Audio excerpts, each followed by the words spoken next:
Sorcerer's Stone. Chapter 1. The Boy Who Lived. Mr. and Mrs. Dursley of number 4, Private Drive, were proud to say that they were perfectly normal. Thank you very much. They were the last people you'd expect to be involved in anything strange or mysterious, because they just didn't hold with such nonsense. Mr. Dursley was director of a firm called Grunnings, which made drills. He was a big, beefy man with hardly any neck, although he did have a very large mustache. Mrs. Dursley was thin and blonde and had nearly twice the usual amount of neck, which came in very useful as she spent so much of her time craning over garden fences, spying on the neighbors. The Dursleys had a small son called Dudley, and in their opinion there was no finer boy anywhere. The Dursleys had everything they wanted, but they also had a secret, and their greatest fear was that somebody would discover it. They didn't think they could bear it if anyone found out about Potters. Mrs. Potter was Mrs. Dursley's sister, but they hadn't met for several years. In fact, Mrs. Dursley pretended she didn't have a sister, because her sister and her good-for-nothing husband were as un-Dursleyish as it was possible to be. The Dursleys shuddered to think what the neighbors would say if the Potters arrived in the street. The Dursleys knew that the Potters had a small son too, but they had never even seen him. This boy was not a good reason for keeping the Potters away. They didn't want Dudley mixing with a child like that. When Mr. and Mrs. Dursley woke up on the dull grey Tuesday, our story starts. There was nothing about the cloudy sky outside to suggest that strange and mysterious things would soon be happening all over the country. Mr. Dursley hummed as he picked out his most boring tie for work, and Mrs. Dursley gossiped away happily as she wrestled a screaming Dudley into his high chair. None of them noticed a large, tawny owl flutter past the window. At 8:30, Mr. Dursley picked up his briefcase, pecked Mrs. Dursley on the cheek, and tried to kiss Dudley goodbye, but missed. Harry Potter and the Chamber of Secrets. Chapter 1. The Worst Birthday. Not for the first time an argument had broken out over breakfast at number 4 Private Drive. Mr. Vernon Dursley had been woken in the early hours of the morning by a loud hooting noise from his nephew Harry's room. Third time this week, he wrote across the table. If you can't control that owl, it'll have to go. Harry tried yet again to explain. She's bored, he said. She's used to flying around outside. If I could just let her out at night. Do I look stupid? Snarled Uncle Vernon, a bit of fried egg dangling from his bushy mustache. I know what'll happen if that owl's let out. He exchanged stark looks with his wife Petunia. Harry tried to argue back, but his words were drowned by a long, loud belch from the Dursley's son, Dudley. I want more bacon. There's more in the frying pan, sweet Tums, said Aunt Petunia, turning misty eyes on the massive son. We must build you up while we've got the chance. I don't like the sound of that school food. Nonsense, Petunia. I never went hungry when I was at Smeltings, said Uncle Vernon heartily. Dudley gets enough, don't you, son?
magic by Bathilda Backshot, propped open against the willow.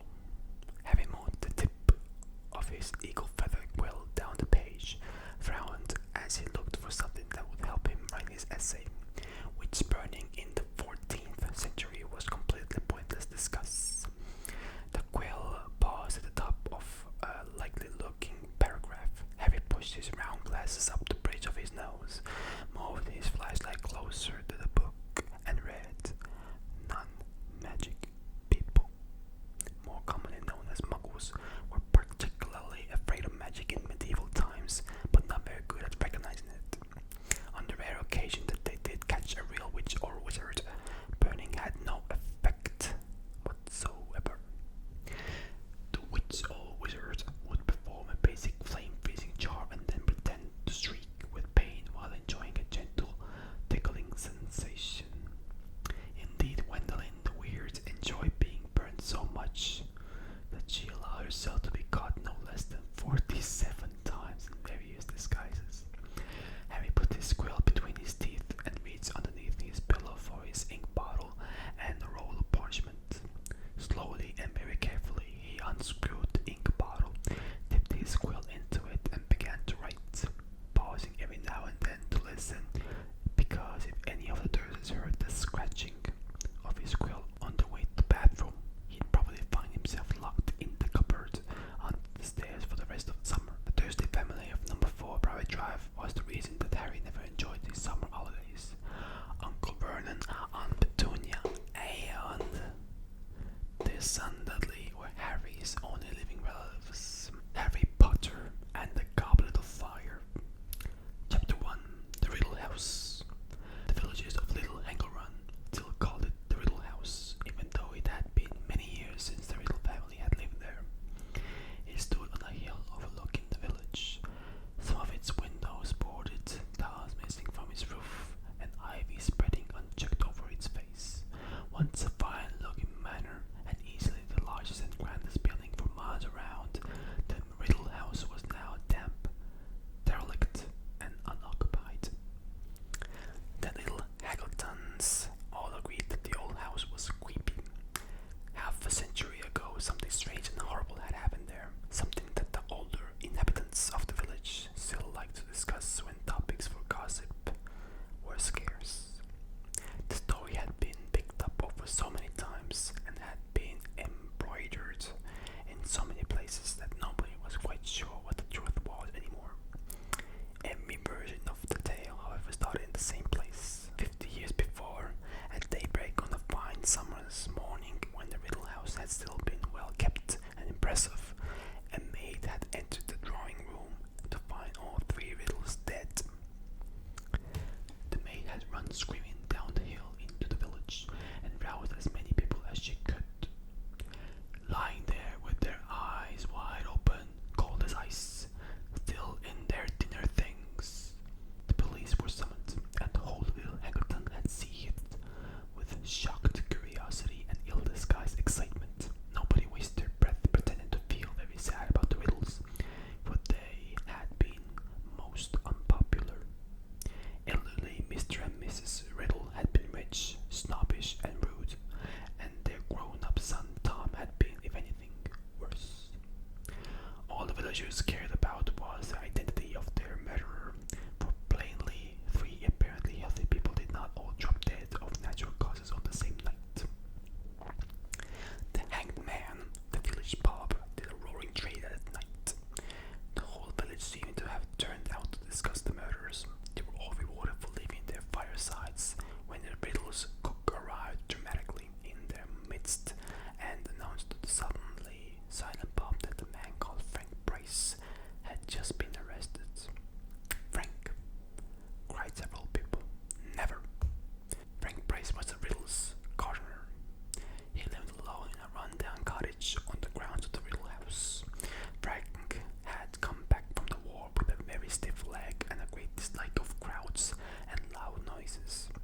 Windows of hosepipes had been banned due to drought. Deprived of their usual car washing and lawn mowing pursuits, the inhabitants of Private Drive had retreated into their shade of their cool houses, windows thrown wide in the hope of tempting in a non-existent breeze. The only person left outdoors was a teenage boy, who was lying flat on his back in a flowered outside number 4. He was a skinny, black-haired, what the fuck?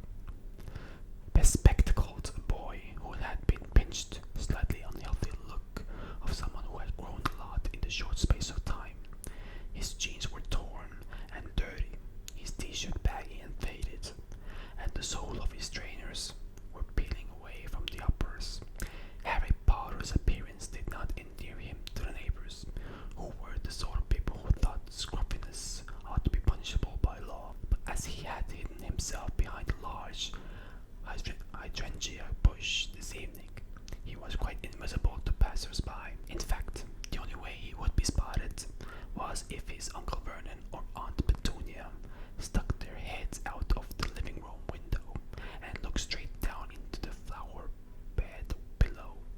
On the whole, Harry thought he was to be congratulated on his idea of hiding here.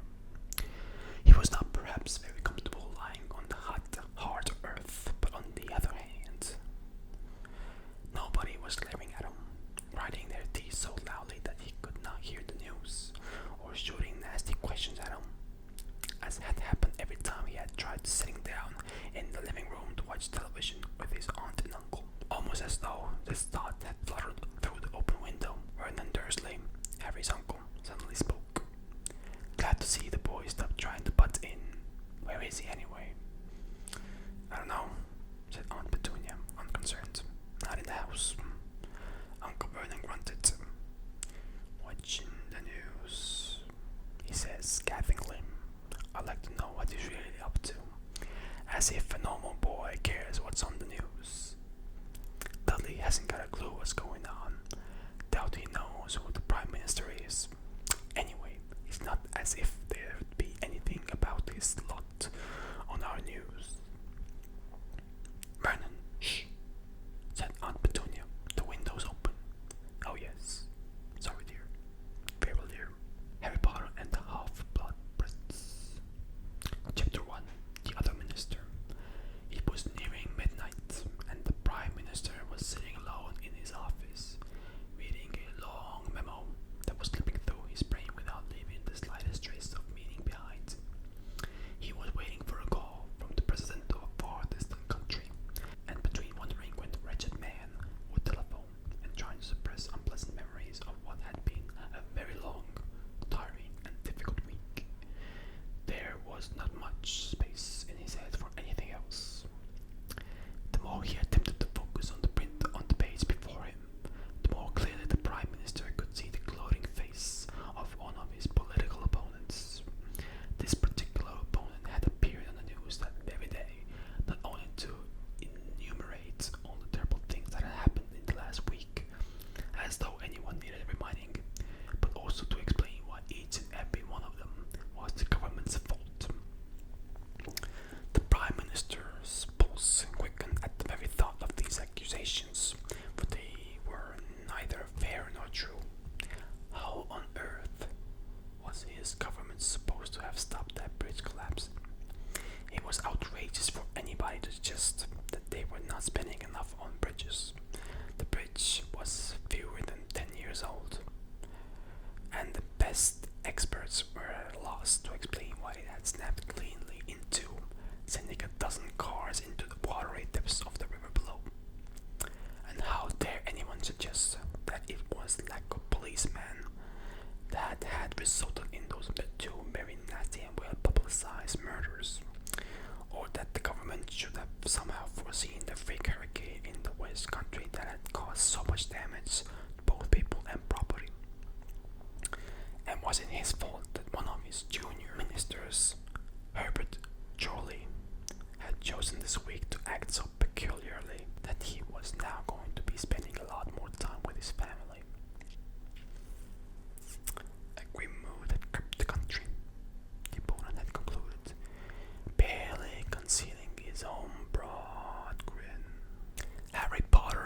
and the Deathly Hallows.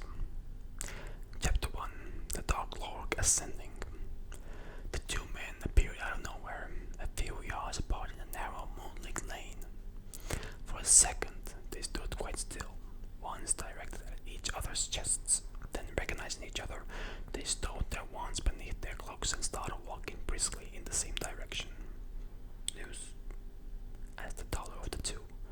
The best, replied Severus Snape.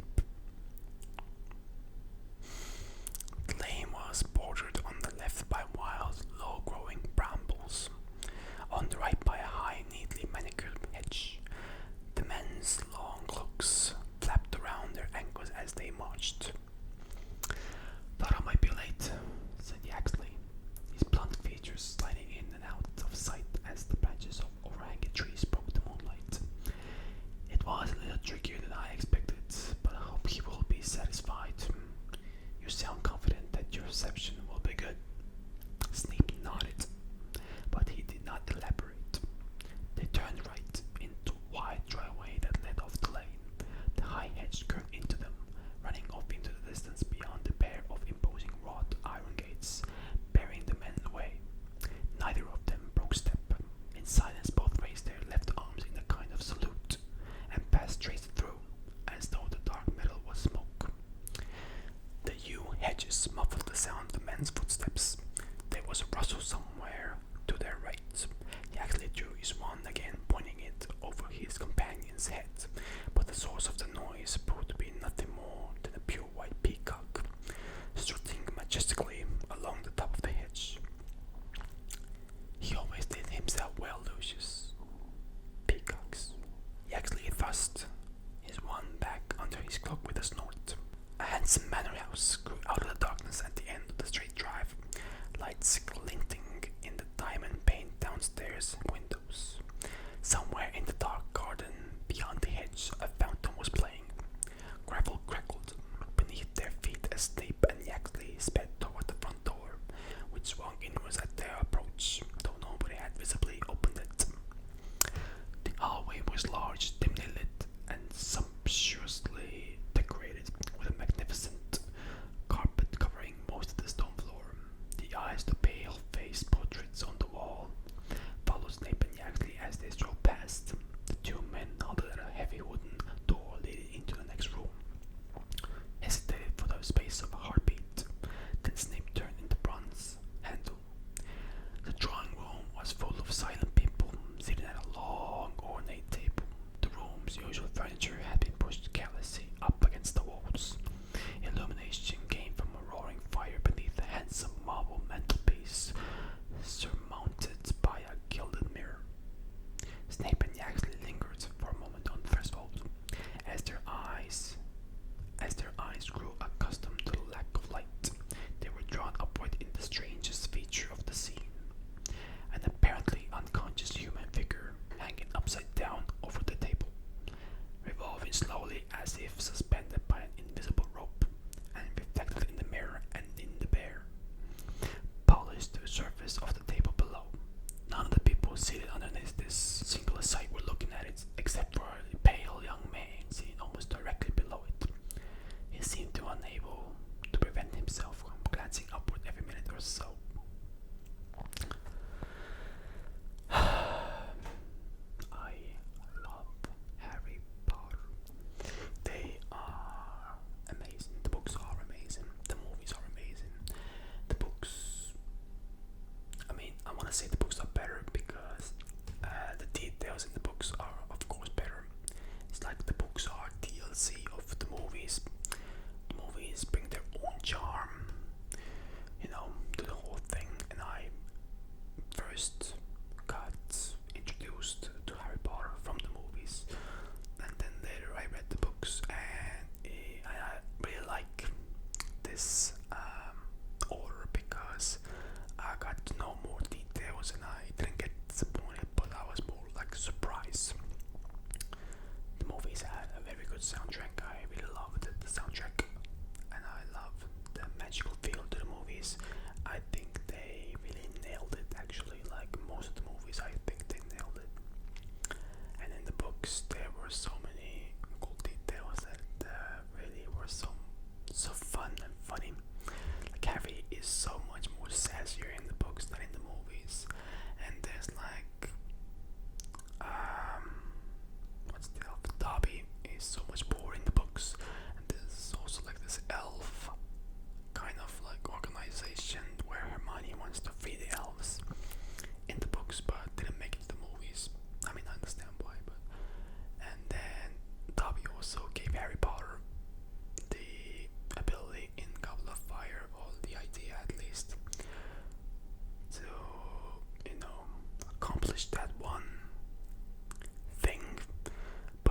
always it was Neville. So that's very interesting. There are like a few differences, but overall it's basically very similar. But yeah, I want to read it again from the beginning, on my own time. But I really don't have the time to do that. With work and with training and with the competitions, with all of those stuff. It's really hard to navigate all of it. But if I had so much time, I would be reading so many books. It's about priorities. I know, I understand that. If I really wanted to, I could read like books and whatever. But I need emotional space to rest as well. And I feel like I can't read books when I do all those things. But yeah, Harry Potter is amazing. I'd like to reread it again. But when I get the time, I hope the ASMR thing really does work out. I'm so close to getting partnered. So close. I mean, I am actually partnered, but I'm not getting the ads yet, so I'm not really getting the revenue.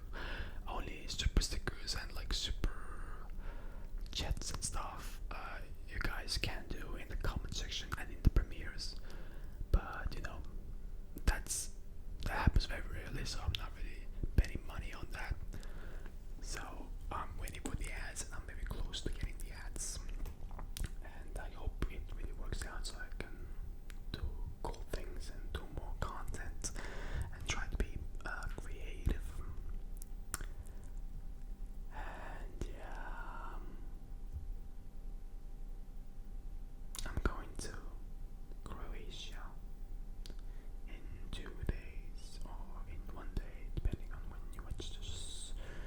And I will not be making videos in Croatia. I will be gone for a week. Maybe I can do something with my phone and upload, but it's highly unlikely. But maybe I just keep